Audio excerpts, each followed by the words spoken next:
তো গাইস, প্রথমে আপনারা এই ভিডিওটা দেখুন, তারপর আমরা এই ভিডিওর ফানি কমেন্টসগুলো পড়ব। So let's go.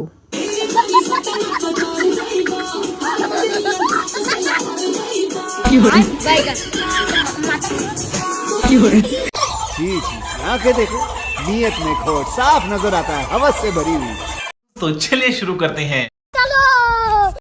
এটা বউ না সমুদ্রের ঢেউ? সোজা ভাই, আজ कुछ नहीं मिलेगा।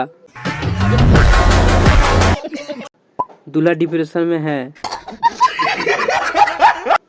তোর দ্বারাই কিছু হবে না ভাই, কেটে পড়। দাদা ভুল করে বিয়ে করে নিয়েছে। পুরো জামাই সমাজ আতঙ্কে আছে। ভাই, তোর বউয়ের কোনো কাজ না থাকলে দুটো গরু কিনে দে, দুধ দেবে। এটা ঠিক না দাদা, এটা বউ আনোনি, রোবট এনেছো। ফুলসজ্জা বলে কথা, খুশিতে ডান্স তো হবেই। ফটাফট তুমিও কমেন্ট করো আর বন্ধুদের পাঠিয়ে দেবে রিল।